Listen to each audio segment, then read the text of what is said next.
Hi, everybody. Good evening. Hello, hello. Another one of our talks. Okay. Can everybody hear me all right? Give me a thumbs up. Give me any reactions button. Or, type in the chat and let us know. Okay, we're audible. So, what we're going to do before we jump in is we are going to do a little bit of movement to get our energy up. All right. So I'm going to invite everybody to just stand up with me and get into the feeling. Can you hear the music? I got this feeling. Yes? Inside my bones. So I invite you to stand up. Goes electric wavy when I turn it Raise your on. hands up. Off from my city. Like you're trying. Off So to going my all through the home. ceiling. We're flying up no ceiling when we in our zone. I got that sunshine Tap in my to the left. pocket. Got that Tap to good the soul right. in my feet. I feel that hot blood in my Excellent. body when it drops. Switch on your video if you Can't feel take my eyes comfortable. off it. Moving so phenomenally. Swing to the right. Like the way Swing we to the left. rock it. So don't Great. stop. And under the lights when Shoulders back. everything goes. Come on, everybody. I hope you're doing When I'm getting you close. and roll your shoulders forward When we move, while you you step to the right already and the left. know. So just imagine. Freestyle, do whatever you want to do. Dance, dance, feel good creeping up on you. So just dance, dance, dance. Come on. All those things I shouldn't do, but you dance, dance, dance. And ain't nobody leaving soon, so keep dancing. I can't stop the feeling. So just dance. And now, I'm going to ask all of you to just jump on spot, go up and down. Ooh, it's something Raise your hands. Jump to the left, jump to the right. Hands down. And now just come back. But when you come back to your chair, come back with the energy of, oh, I'm done. I'm getting into this moment to have this wonderful talk and listening to Dr. Kanthi and not a, oh, thank God, that movement is over. Okay? All right, so now, what we're going to do, we're going to go ahead and get started. If you need a sip of water, we can take a water break. So now, everyone, what I want to do for you is have Kanthi switch on her video, and we're going to spotlight her. Hi. Hi, Hi. everyone. First of all, thank you so much for doing this. Okay, so much for doing this, Kanthi. Really, really appreciate it. Kanthi and I go way back when I was doing my MPhil. Okay, she was doing her doctorate. We were in Colombo Villa together, right? Yeah. Okay, we were in Colombo Villa together. And that was the first time I actually met her. She was so inspiring. She's so inspiring, guys. She told me her story of how she was teaching at a very young age, figured out how to stand on her own and come here, end up in the UK, be one of the first military health psychologists in the country. Am I correct? Yeah. And also a very powerful woman who's also the president of the Sri Lankan Psychology Association. So she's taken a time. Yes, exactly, Farah. She's incredible. That is true. So no one better to tell us about checking with yourself, know thyself before you help others. Right, Kanthi, over to you. Thank you so much for this. I'm really excited. Thank you, Ma, for the nice introduction. So I'm going to share my screen now. So you have to bear with my bad throat and I might cough time to time. I'm recovering from a flu now, but I hope I can do this 1 hour without any interruption from my illness. Okay, whenever we discussed like Rushma and me what to talk in this forum, I have been seeing that Rushma introducing different topics and different speakers to this forum. I just thought maybe I didn't look at the participants, their profiles, or who they are, but I assume there are a lot of like senior psychologists and who have been practicing in the field also, and there may be some novice student and young people as well.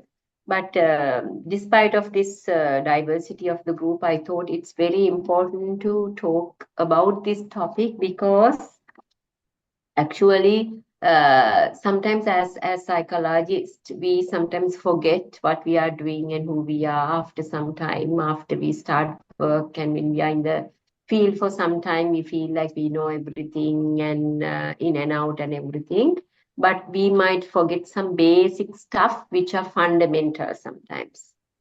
We forget or we neglect the basic stuff which are fundamental. Initially, we are very afraid and we are very concerned and we look at everything, but later you become a little bit more confident or overconfident and you forget the basic stuff. So I thought it's always good to go back to square one and give you a reminder.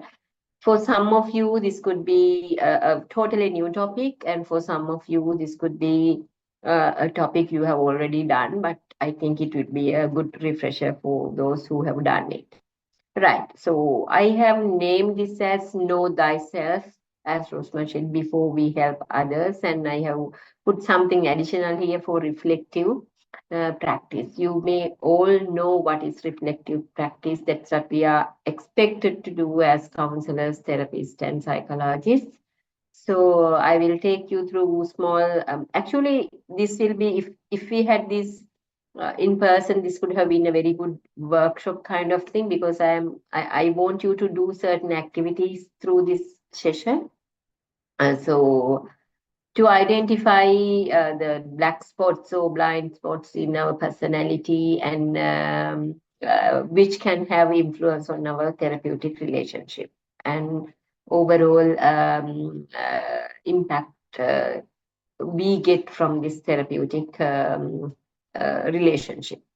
Right. I can see Rushma's doggies behind, so it's happy to see them. Yeah. Okay. They wanted to know Um, about knowing them thyself. yeah. Okay. So as psychologists, so whenever actually for the first time in my life, when I learned about motivation, I can still remember my teacher, my lecturers in the university asked, now you are all going to be psychologists. What could be the motivation, like according to this need theory, what kind of motivation you may like have or dominant motivation? I like just said it could be like affiliation because psychologists are supposed to be with other people and they like they enjoy being with people. Then later I realized my teacher didn't say anything, but I myself realized, isn't it power? Isn't it maybe not the money, but the power is I think a very strong motivation for a psychologist. But on the top, according to Freudian, this iceberg concept, we know we all have very good intention being a psychologist or a counselor because we all say I need to help people, I need to listen to people's like problems and help when the way I can help. So that is what any psychologist, any counselor, whenever we interview our students, maybe like we are kind of a witness to this. So whenever we interview our students for the special degree in psychology, they always say, I need to help people. I need to help people. I need to make people happy. That's what we say. Yes, it is the superficial thing. But underlying the pre-conscious and unconscious need could be other motivations, maybe power, maybe money, maybe something else. So we don't like to accept that fact. We deny that actually, which can be harmful. If we don't know that I have this motive or need inside me by connecting to our client or my client, it can be harmful because I am also not aware. That is the problem. That's why I thought when I told Rushma, it's better to talk about know thyself. Actually, it was Aristotle who said, you better know yourself first before anything else. Lord Buddha also had said, knowing about yourself is the best science in the world. So you should explore yourself first before you going to explore the other factors or other sciences in the world. So this is where we are today to explore what is inside this or what is the underneath of this water level. Right. Okay. I'm going to do small activities. Actually, I hope you have a pen or pencil around you, at least something to note down your thoughts, right?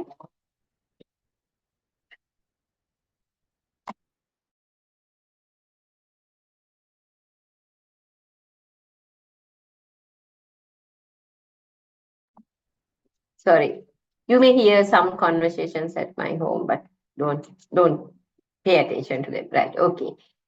So self-reflection is humbling process. It's essential to find out why you think, say, and do certain things, then better yourself, right? So that's why we need this self-reflection or self-understanding or self-awareness or whatever the term you use. Knowing thyself is old English, very classical term. I just picked that because to attract people, but in simply what we mean is knowing yourself, self-awareness, right? Okay.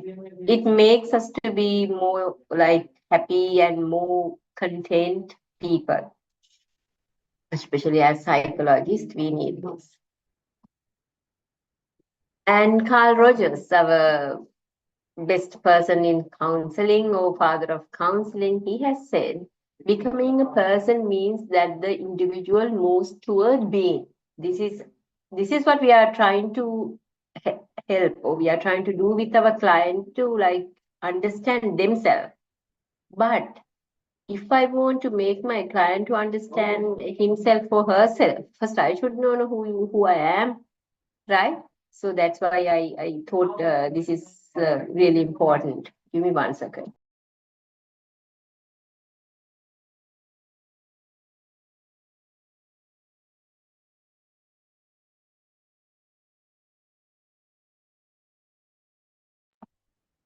Sorry.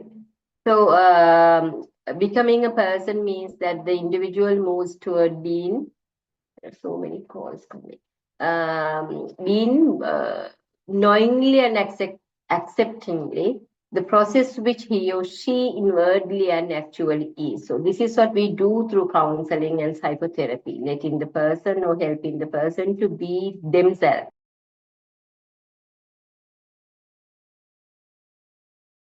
You've gone on mute.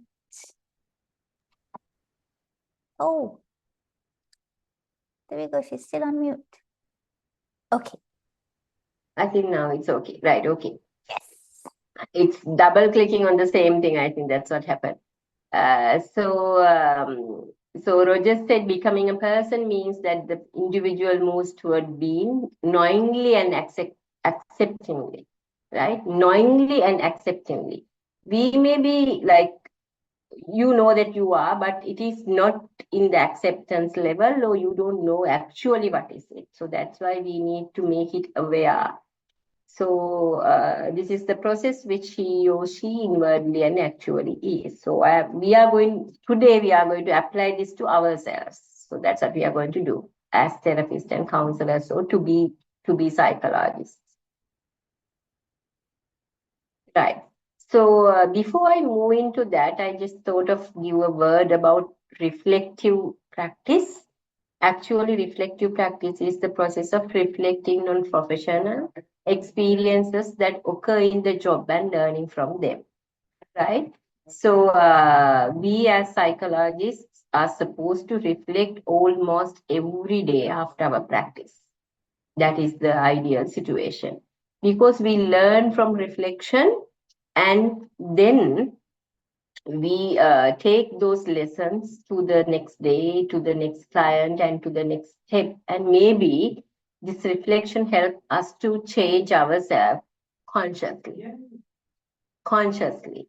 sometimes, I'll come to that in the next slide actually. Sometimes there are changes happen to our personality and to ourselves as a consequence of therapeutic relationship.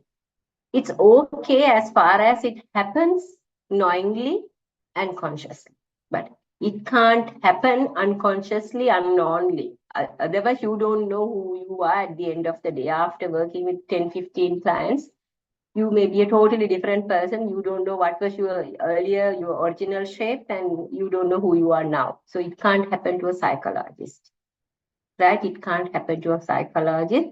So you have to reflect and identify yourself and preserve yourself as you are. If you want, you can willingly change yourself, right? I usually use this diagram to explain this thing. So here I have marked the therapist in blue color.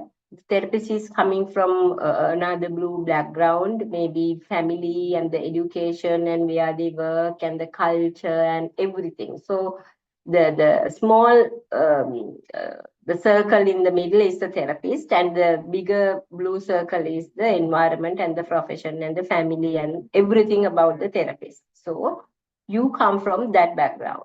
So your shape is round.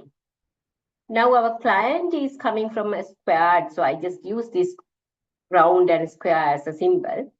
Squared background, which is in green color, and the client is light green, and that is his or her family background, belief systems and schemas and everything.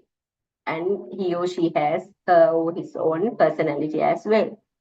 So we in therapeutic relationship come together, merge, work together to find some solution or to get to help our client to resolve some issues in her or his life.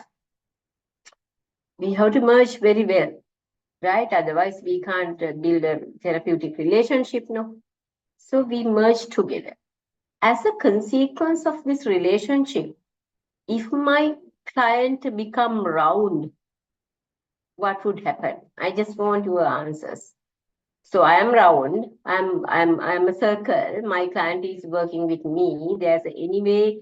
So client consider me as the therapist. There's a little bit of difference, and they look up and they think we are perfect and what we are doing is right and this is the ideal thing. That's how they think about the therapist. No, so because of this understanding, the client, or maybe I am influencing without knowing to the client to become one of somebody like me, right? Let's say it happens without knowing. So now this, my green color squared client become blue color round. What would happen when the client goes back to his context? Will it fix or fit into the shape?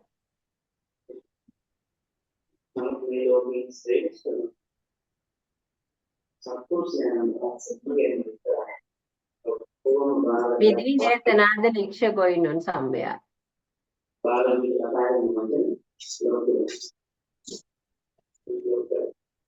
I think we can mute participants, no?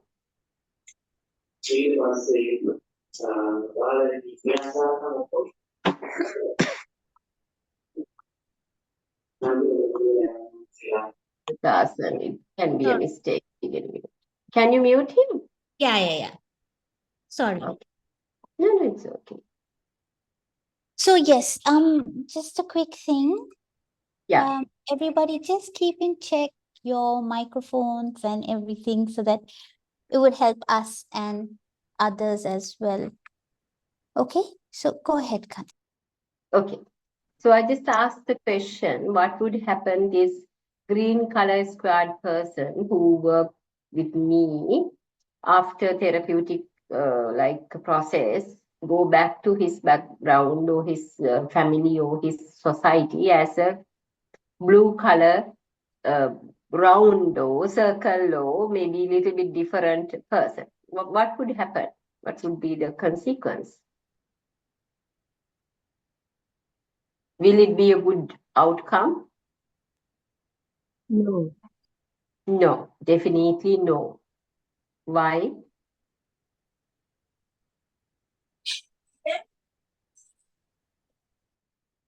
It's because, so somebody wants to give an answer from the audience. This is going to be an interactive session anyway. Yes, please, unmute yourself or share in the chat. It's beautiful. There'll be a conflict. He or she lose themselves. They'll lose their individuality. So there's a question. So you have some shares in chat. Yeah.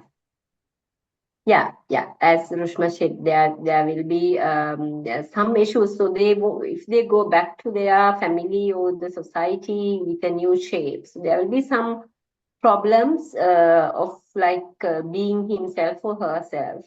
But definitely through counseling process, there are some changes happens.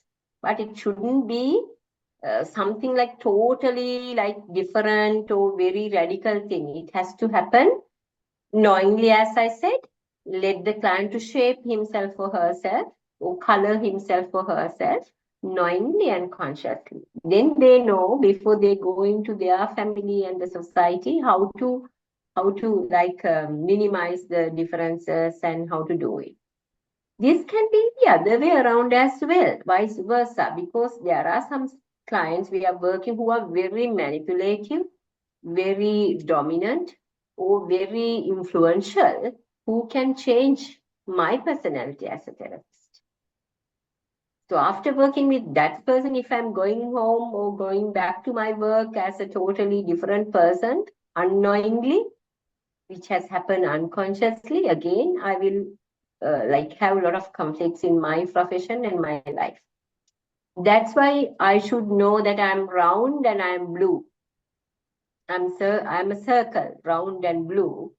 I can work with any shape, I can work with any color, but I know my original shape. That is really important. That's why we should know ourselves, right? Then if we want to change, I have changed certain aspect of my personality because of my clients, but it was a conscious process. I learned from them, right? I learned certain skills, I learned some resilience, some coping, or some, and I have changed certain perspective about life and the things because of my clients. So those have to be consciously. To be conscious, I should know what is my original shape and the color and whatever. Right. That is the background. So now we know why we should know ourselves, right? Okay. So benefits are knowing your own limits. You will not have boundary to issues. You will know your limits. Keep your personal experience separate without mixing it with the client. Avoiding burnout, you know that this is my limit, and if I exceed this limit, or I don't like these kind of clients, if I work with these kind of clients, it's going to impact on me. So I know when and where to refer out. And the client also will be satisfied because I'm not forcing. Recently, actually, I'm just sharing one of my experience without naming or anything. One of my client called, her husband also has gone to a therapist, and this therapist called her and forced her to come for a session, saying that you have to come and you have to change yourself, you have to forgive your husband and all sort of things. My client is pissed off, actually. Who the hell that lady to call me and tell, come and get my counseling for her or something like that. So I think the counselor, whoever had involved in this process, didn't know her limits actually. She didn't know what she was doing is wrong. So that's why, even I don't know whether this person is a senior or junior, but it can go wrong. So we have to be very careful there. Right. So from now onwards, we are going to do small exercises, but I know that we have limited time. Therefore, we might not able to go through these activities as if I wanted to do, but I think you can later do it to yourself, but I will just uh, guide you how to do this. Self-awareness, identifying potential vulnerability. We all also have vulnerabilities. So let's identify vulnerabilities first, right? The first task is my screen is covered. That's right. Okay, apply two adjectives. This is about our past, to identify the past developmental themes of our own, right? Developmental themes of my own, our own. So I'm inviting you to apply two adjectives or phrases to each period, your childhood, your adolescence, adulthood to this time. Just try to think, reflect, and give two adjectives to each of these stages of your life or phrase. Like times of your life, childhood, was it happy or bad or cheerful or whatever? Adolescence and adulthood to this time, depending on your age and how old are you, I don't know. Just try to give two adjectives to you, considering your past.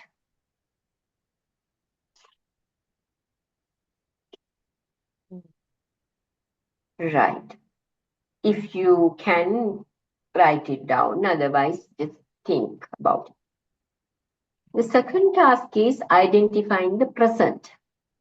Earlier one was about the past, now the present. Developmental themes.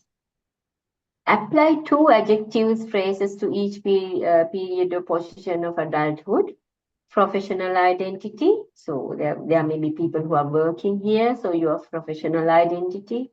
Personal and intimate identity, your very close ties, your personal relationship within that. And the social identity. Give two adjectives to each.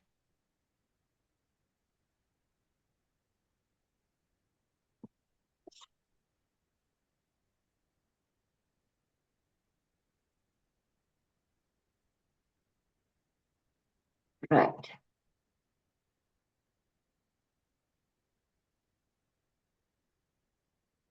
For an example, I would say social identity is maybe friendly or outgoing or maybe empowering others, maybe personal and intimate identity with my family and my close friends. Professional identity, I would say committed, hardworking, something like that, right? So you can identify your um, adjectives or phrases to describe you more effective or more accurately. Right. Now the third task is identifying the hot issues, right? Hot issues. We all have some hot issues as a therapist. So there are certain cases which may trigger our either our it can be our passion or it can be our anger or it increase our blood pressure, right? Or it can trigger your sadness, your emotions, negative emotions like sad and sorrow, right? So we need to identify.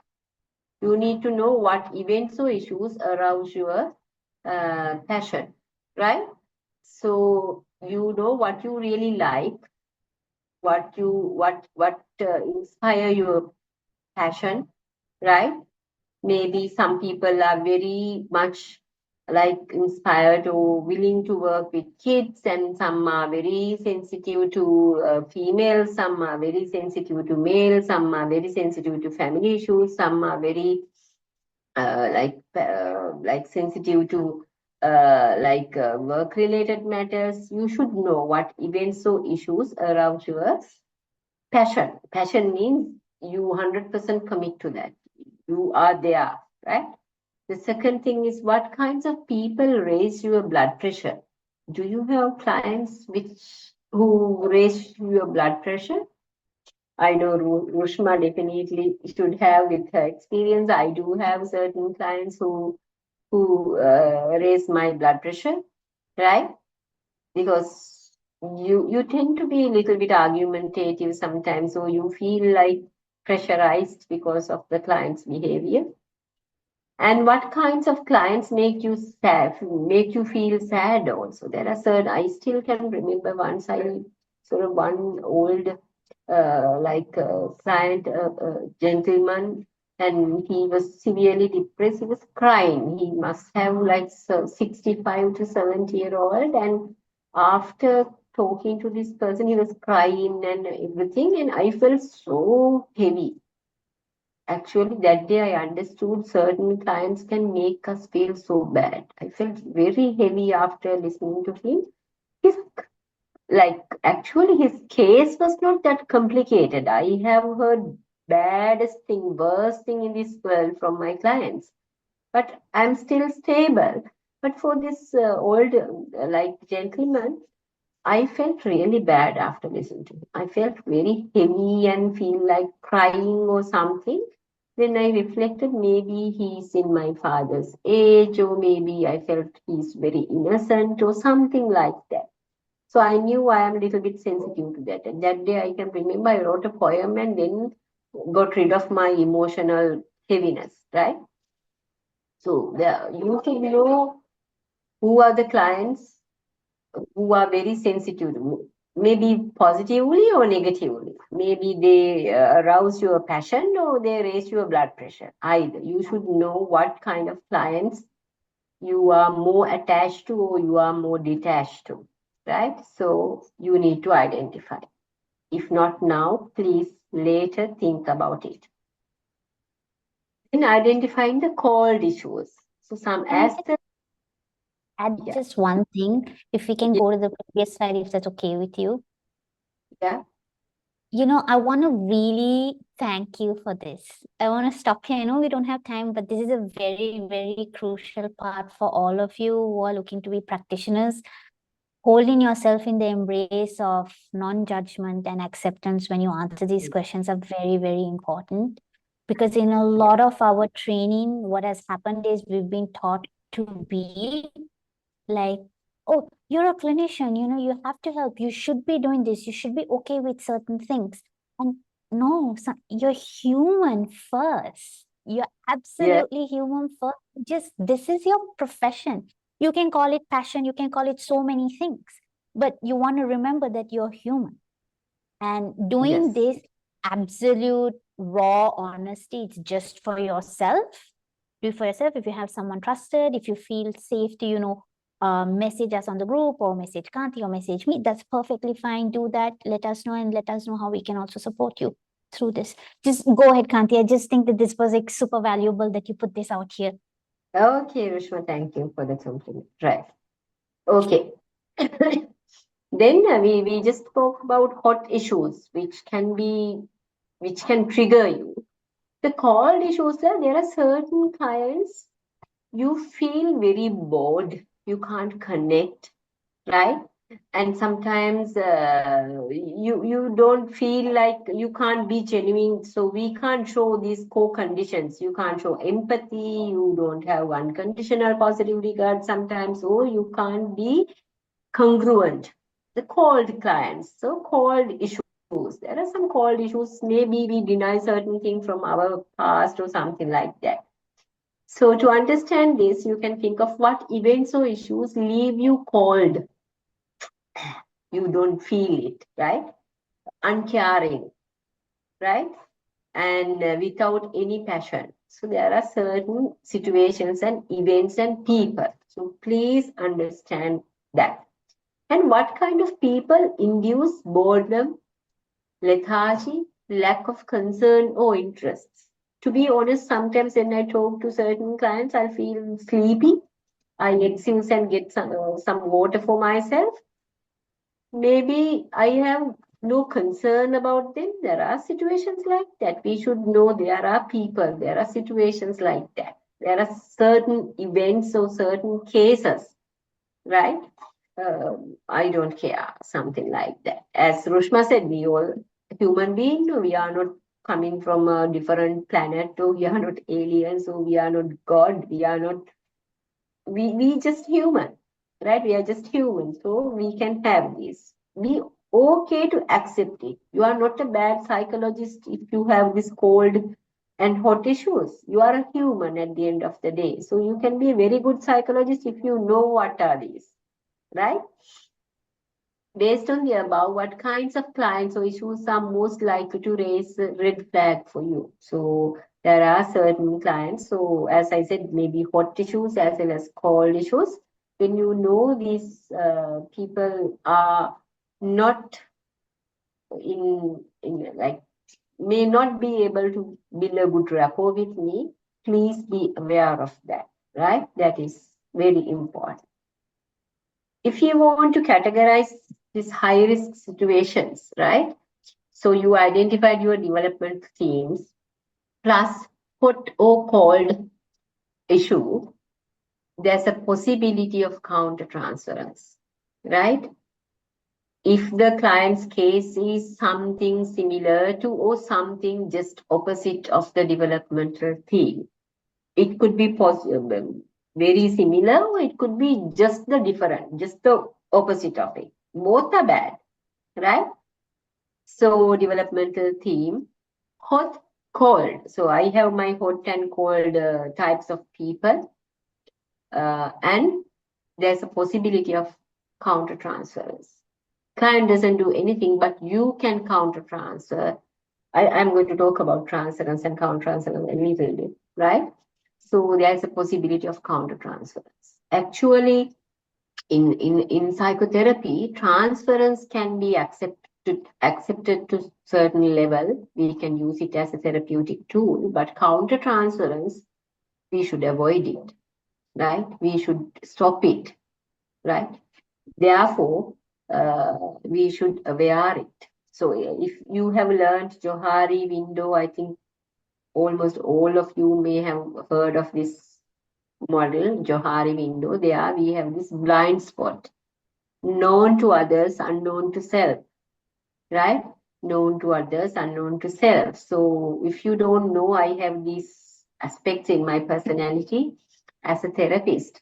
There's a very huge possibility of counter transference and therapeutic relationship can go wrong. Or developmental theme plus hot or cold issues can go into splitting also. You don't count transfer, but split. So I have described it here. Mental process enabling the coexistence of two separate yet competing desires. So this is the opposite of congruence. You can't be splitted. You should be the same in and out. You should say what you do and you should do what you say, what you feel. So you can't be a good therapist if you have these two competing desires. I want to help the person, but inside I hate the person. Can this happen? No. It should be genuine, or that's what we call congruence in Rogerian terms. It's the congruence. It's one of the main co-conditions, right? Therefore, you need to identify high-risk situations, right? Before you forget this, please do this exercise if you are not doing it right now. Before you forget, please do this because this will be a crucial step in your professional life as a therapist or a counselor or a psychologist.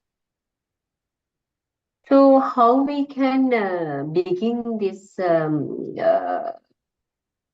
reflective practice, so knowing yourself, is first you can do these activities, then now you know who you are, then you go and practice. So there you can do the reflection or reflective practice by doing these things, right? You can get the feedback from the client. It's okay. How do you feel after talking to me, right? Do you think I am influencing you to do certain things? Have you ever felt that I am forcing you to do certain things which is not you want to do? You can always get the feedback from the client, right? Especially junior counselors and psychologists, feel free to ask from the clients. It's okay, right? But there is a way of asking when the client also is very distressed. Don't ask. You should ask these questions actually towards end of your therapeutic process, when you are like about to terminate, when the client is stable and client is happy, then you can talk. Or when the client is not coming to the clinic and or the sessions and avoiding appointments, and then you can ask, I have noticed you are not committed that much. What could be the reason? Is there anything that I do, right? Is there anything that I do? You can ask always, right? So, is there anything you would like to change about the way we chat? You can ask. Do you want to change anything the way we chat? Right? Or is there anything you feel uncomfortable talking about with me? Get their feedback. It's very important. Right? It's very important. And when you do reflective practice, you have to look at what you did. Right? At the end of the day, reflect and see what you did today with your client. The juniors who are just going for internships and trying to talk to people for the first time in this therapeutic context, reflect yourself. That's why you are supposed to have your like reflective journal and everything. And consider why you did it in that way. You have to ask yourself, why did I do it that way? Right? Analyze whether it was successful, right? Consider whether your approach could have been done better, right? And plan any changes to the way in which you approach matters and maintain a reflective journal. So you have to ask these questions from you and do these activities to you to complete your reflection. Right. Before I move, actually, I wanted to ask, did you understand this, understanding your hot and cold events and your development themes? Any questions, any clarification, any unclear thing? If I go back, any of these? Because this is crucial, vital. So you can unmute and speak, or you can even put it in the chat, and you can send it to us privately if you don't want to put it on the chat for everyone as well.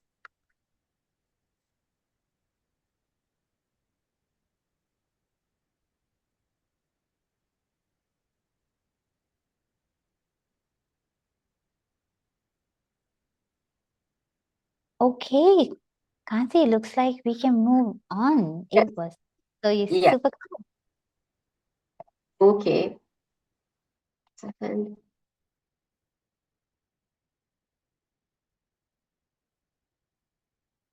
Right. So at the end, I just thought of for the benefit of the new people here, talking about transference and countertransference very briefly, right? Transference, you all know, occurs when the client redirects some of their feelings or desires for another person to an entirely different person. So here, the different person or the target is the therapist, right? It could be anger, hostility, love, adoration, and a host of other possible feeling onto therapist. Or therapists know this can happen, right? So we know that this can happen, but that's why we should know who we are, and that's why we should like have these red flags within us. This person is coming or becoming very close to me, crossing the boundaries, but I know I also have a weakness. When somebody is trying to be very close to me, I have a problem of saying no to that person. I don't want to hurt people. I'm little less assertive. If you know that you are not assertive enough, so you can understand it, right? Keep in mind, transference can be used as a therapeutic intervention. That's why I said transference can be therapeutic if you are a very good psychologist. For an example, let's say I am working with a client, and this client initially like keep the boundary between me and her. Let's say this is a young girl, right? After some time, after like doing several sessions, she start coming late to the session. So she start arguing about something, or she start demanding on certain thing, or she doesn't like maybe she used some harsh words towards you. You observe this, right? And you ask, let's say this girl's name is Samitri. Yes, Samitri, I have noticed recently, you are interacting with me as if I'm one of your family members and you have forgotten that I'm your counselor. I feel like you consider me as a family member. What is happening? With whom you are trying to identify me? You can ask. Maybe they said, Let's see. Yeah, you just like my mom, or my elder sister, or my dead aunt, or something. Okay, very good. What is the similarity? The way you talk. Because you give me some advice, so my mom used to advise me a lot. Now I understand I have done something wrong, right? Or maybe the way I speak, the kindness I give to, I am so caring, therefore that might trigger their mom's love and connection. If let's assume this person is having a very good connection with the mom and now mom is no more there, so she consider me as her mom. Or this person is having a huge rivalry with the mom and have a lot of issues, conflicts, and angry and showing that anger to me, right? So you should know why this person is behaving like this. When you notice it, you observe it, you can actually use it as a therapeutic. This is the way you and your mom had your relationship. Okay, that helped me to understand my client. And you can give some advice. Let's say this person is always demanding. So I ask, do you demand on your mother also usually? Is this the way you react to her? If the client genuinely say yes, I'm demanding too much, then I can help my client to that demanding nature may have influenced their good relationship with their mother. So they can consider changing it. You can give hold the mirror in front of your client and show them this is where your relationship go wrong. So you can correct it. So that's why we said counter transference can be used as therapeutic tool, but you have to be very mature and you should know who you are. You should know what you are doing to do this. Otherwise, don't let transference or counter transference or anything happen as starters. Better to avoid them. But if you are confident, if you know what to do with it, you can do. Then transference happens not because of anything else. It happens because we are the only people on under the sun and moon who unconditionally accept the person. Let's say this person has the best ever partner, but still partner can be a little bit like conditional, right? So they might say, when I say I'm sad, I am tired, husband might say, oh, I'm also tired. I also had a bad day, right? When I tell my friend, my boyfriend said to stop the relation, Ani, don't worry, my boyfriend also has done the same thing. Everybody has something to say about it. But as therapists, we just listen and accept them. Isn't this amazing for them? Yes.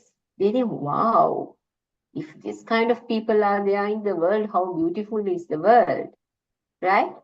So they start liking us. Sometimes they start having very strong attraction towards us.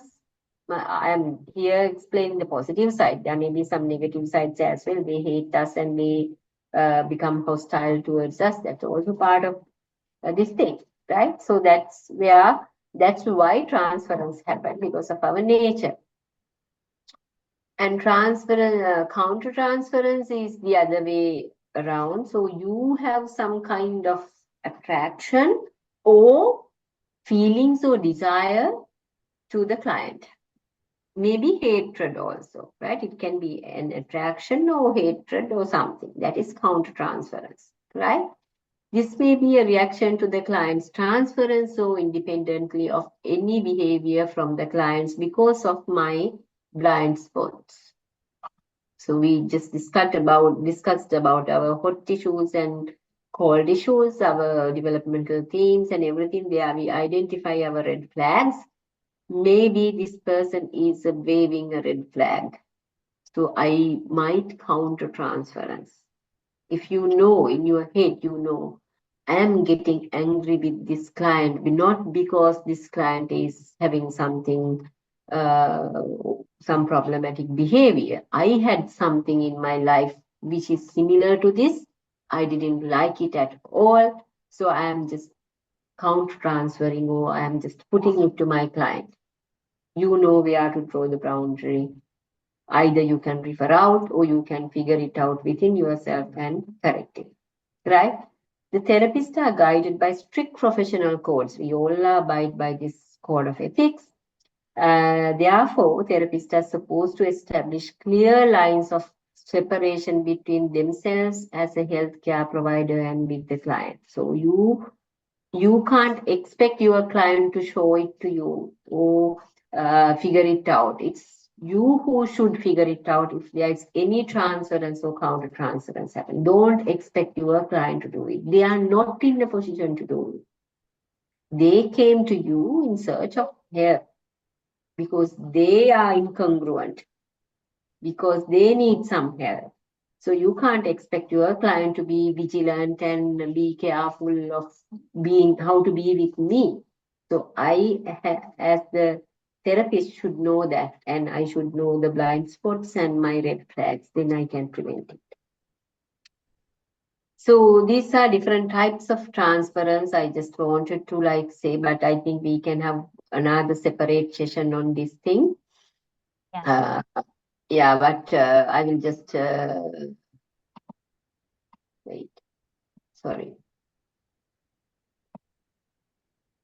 Have I stopped sharing? Yes, you have. No, I don't. I didn't want it to happen. Let me. I'll share it again.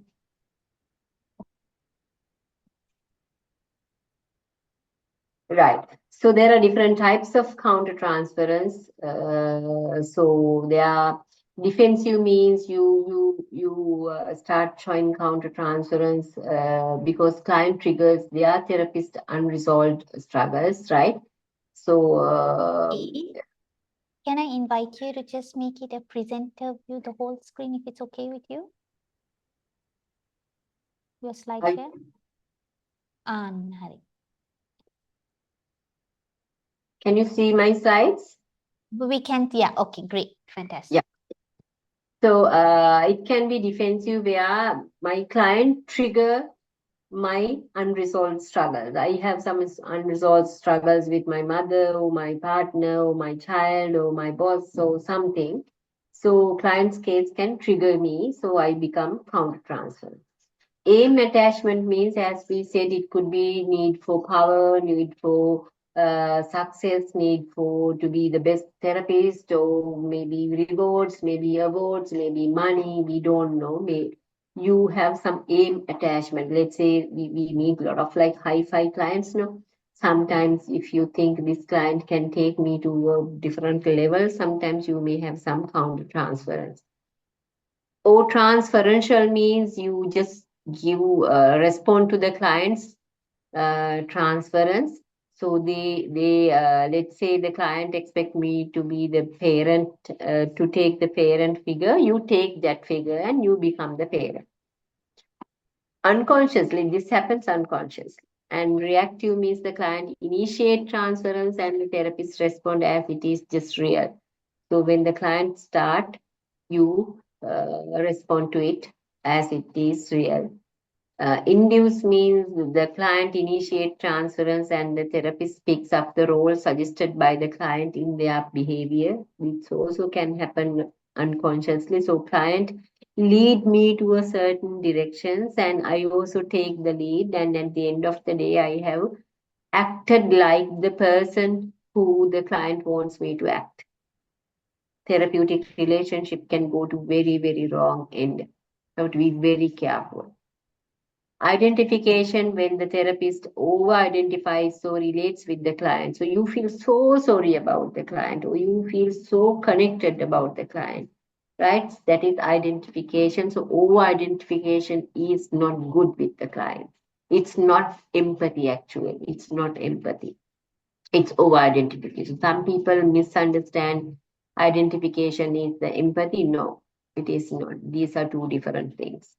And displaced countertransference is the therapist displaces feeling from their personal life onto the client. So I am angry with my partner today. When I go and work with a client, I displace my anger to the client.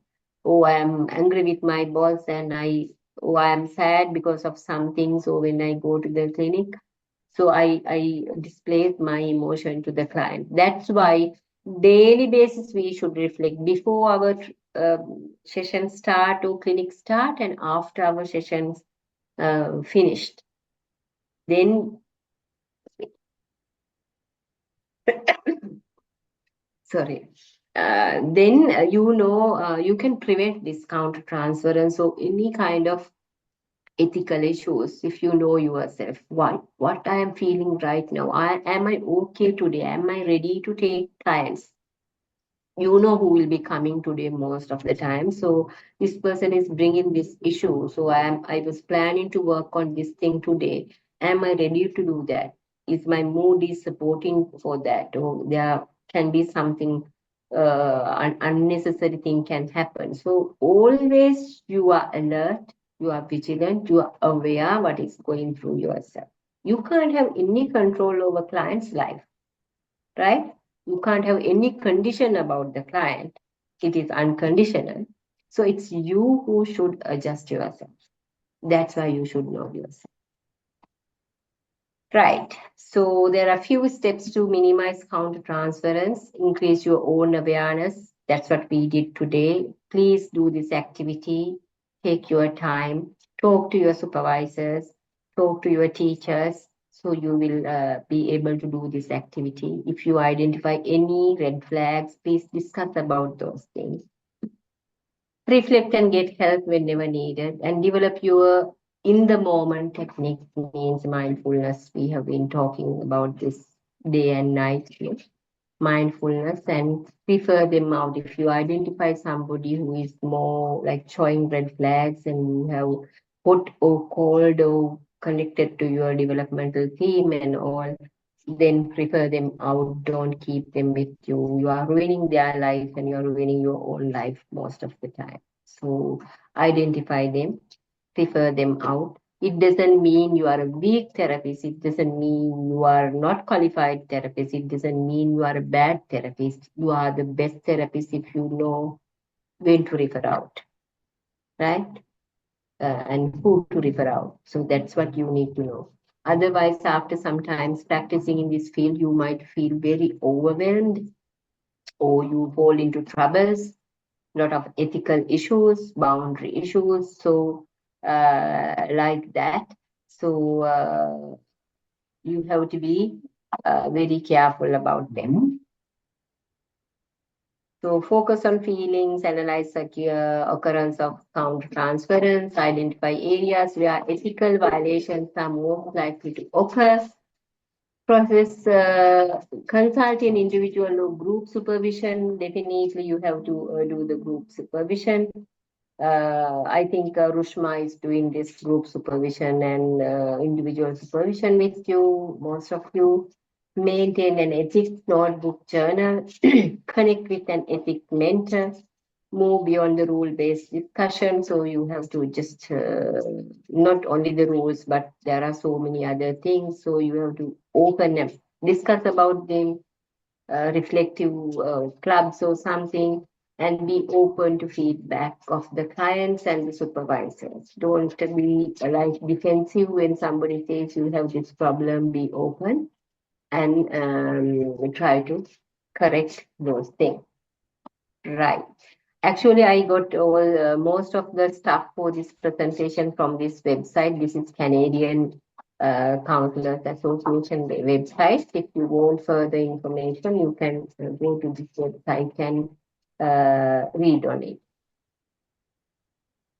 Okay, so I'm done. If you have any crucial or burning questions or any areas that you did not understand, please, you can ask questions. Hey, thank you so much. Kanthi. It was such an insightful and powerful session for me personally, as well, because it's like, oh my God, that reminder. Thank you so much. Oh, yes, that one. Yes, thank you. You know, I was just having my moments. And it was absolutely wonderful. And it's also a great reminder of how um, we are so used to that larger scheme of things and we tend to lose ourselves in it while your intention is pure.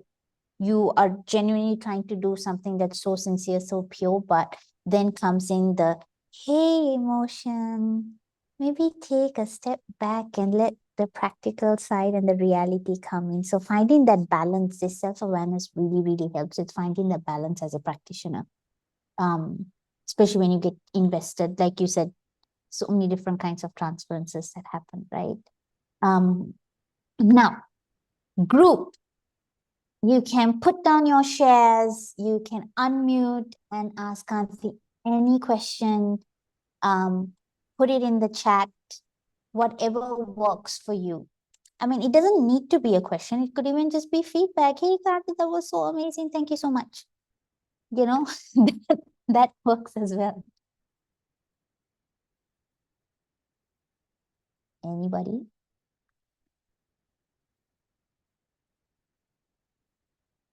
Okay, we have a clap for you. Okay. It was, so Kanthi, this is for you in the chat. It was really an insightful discussion, Dr. Kanthi. Glad for being able to listen to you. Thank you, Dr. Kanthi and Dr. Roshma, for organizing this. Yeah, it's our pleasure. You know, it's our pleasure. Yes, it was an insightful discussion. And we're glad that you made it. Anyone else want to share? Oh, yes, from Fikra. Thank you so much, Dr. Kanthi. It was a very informative and interesting session. There you go. All right. Now, if this session felt like universe answering my questions, thank you so much, man. There you go. So we're getting a lot of feedback in the chat. Thank you so much. Insightful. I got to learn different concepts, truly helping me understand this field in depth. Thank you, ma'am, for the session. Beautiful.